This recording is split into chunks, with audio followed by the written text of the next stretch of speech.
In 1975, a 29-year-old man sat down at a kitchen table with a legal pad and wrote for 3.5 days without stopping. He didn't sleep. He barely ate. When he finally put the pen down, he had 90 pages that he believed, with complete sincerity, were going to change his life. Nobody believed him. Not his agent. Not the studios. Not the people who knew him. And on paper they had every reason not to. This was a man who had been rejected so many times in so many rooms by so many people that it had stopped feeling like rejection and started feeling like weather. Just something that happened. Just the condition of being him. He had been living in New York trying to become an actor. He had taken every job he could find that wasn't acting. He cleaned lion cages at a zoo. He worked as an usher at a movie theater. He did things that paid just enough to survive. He has described this period of his life in interviews with a particular kind of directness that doesn't invite pity because he's not offering pity. He's just telling you what happened. He needed money, so he did what was available. That's it. But before we go any further, I need to tell you about the dog. Because the dog is the story. The dog is the part that makes everything else make sense. His name was Butkus, a bull mastiff.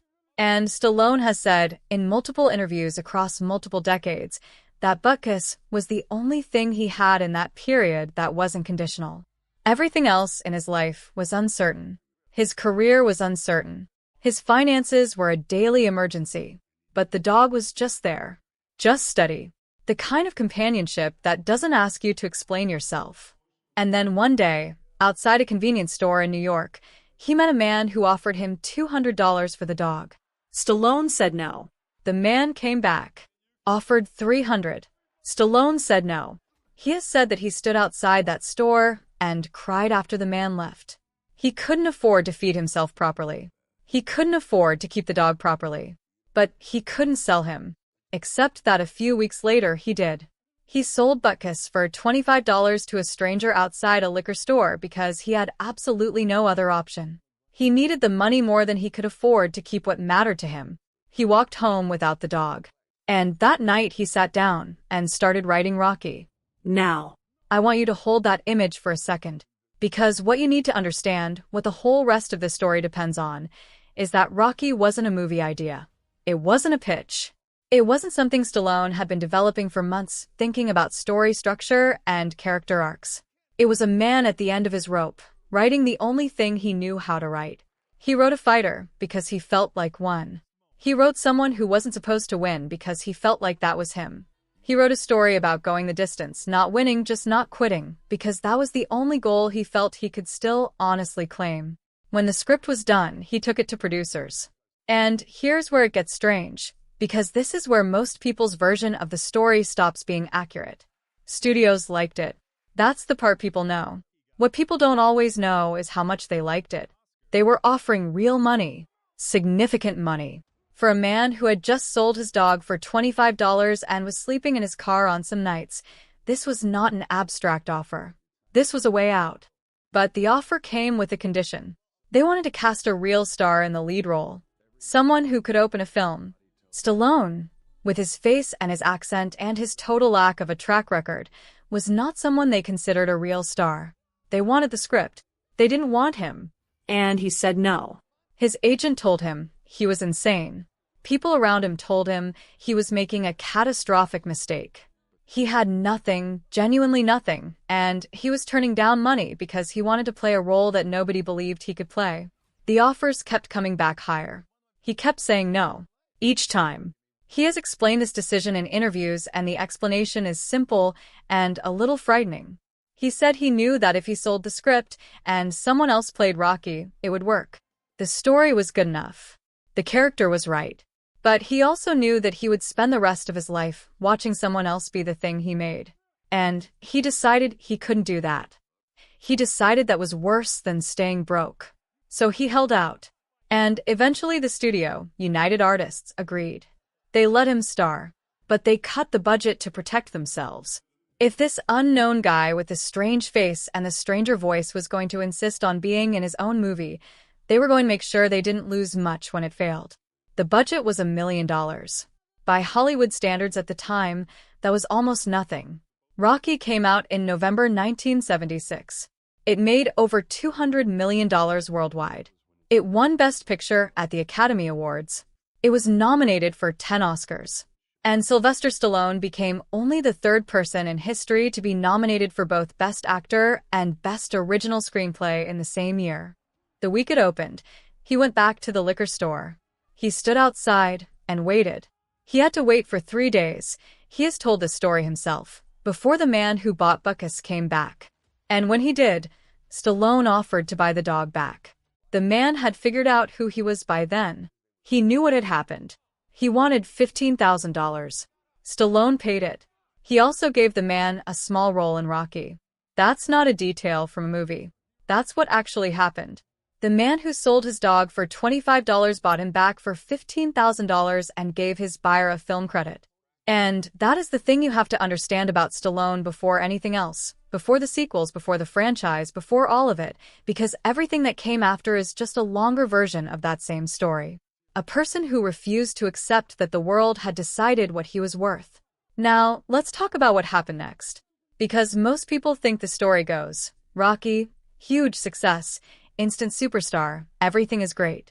And in the most surface-level way, that's true. But what actually happened inside that success is more interesting and much stranger. Stallone had written the character of Rocky as someone specific.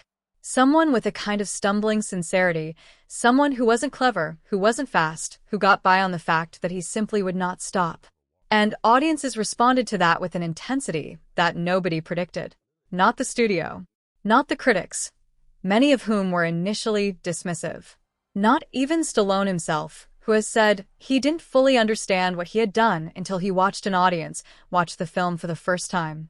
He has described sitting in a theater during an early screening, watching people he'd never met respond to a character he'd invented at his kitchen table in 3.5 days, and feeling something he said he couldn't quite name. Not pride exactly. More like recognition. Like he had put something real into the world, and the world had recognized it as real. But with that recognition came something else. Pressure. The kind of pressure that comes from becoming the thing people need you to be. Rocky was not just a character anymore. Rocky was a symbol. Hope. Persistence. The idea that the system could be beaten by someone it wasn't designed for. And Stallone was now the person attached to that symbol, which meant every choice he made was going to be measured against it. And he made some choices that didn't measure up. This is the part of the story that tends to get glossed over. Through the late 70s and into the 80s, Stallone was one of the biggest stars on the planet. The sequels kept coming. The franchise kept expanding. He became a cultural shorthand for a certain kind of American toughness, a certain kind of action movie masculinity, and he leaned into it. Hard. And some of it worked and some of it didn't, and some of it, in hindsight, he has been quietly honest about not being proud of. He made films that were enormous at the box office and were not, to put it gently, great works of cinema. He made creative decisions that prioritized scale over substance.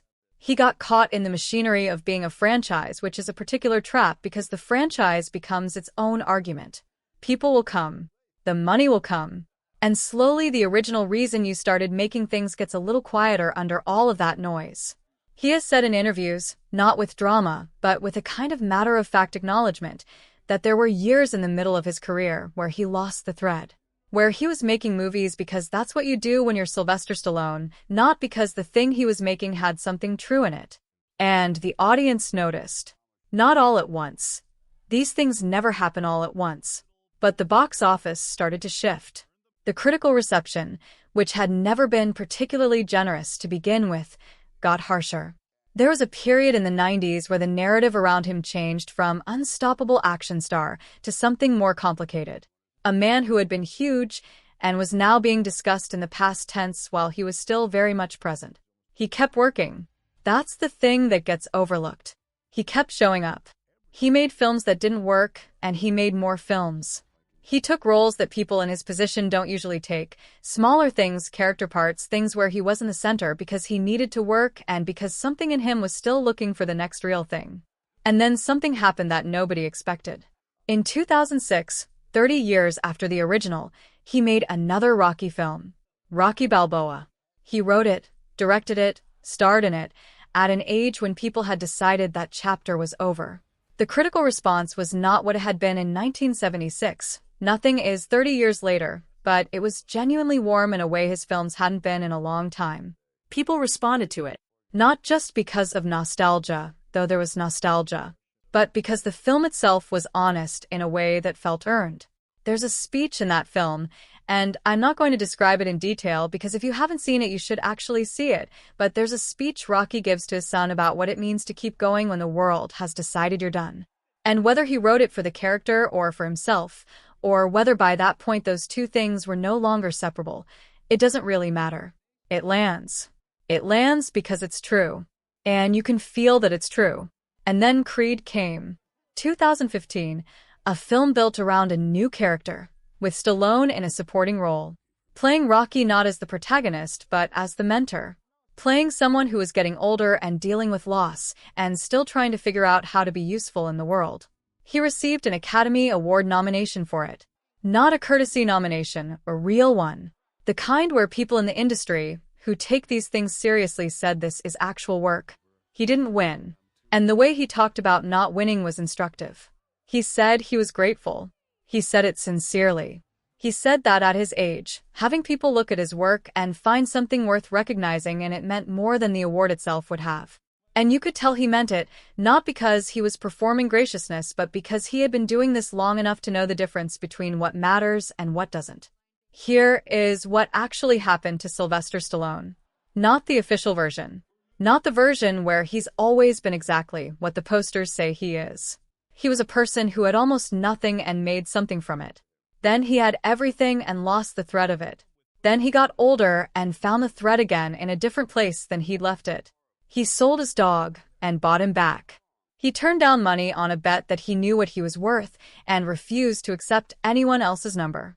He spent decades being underestimated by studios, by critics, by the culture, and kept showing up anyway.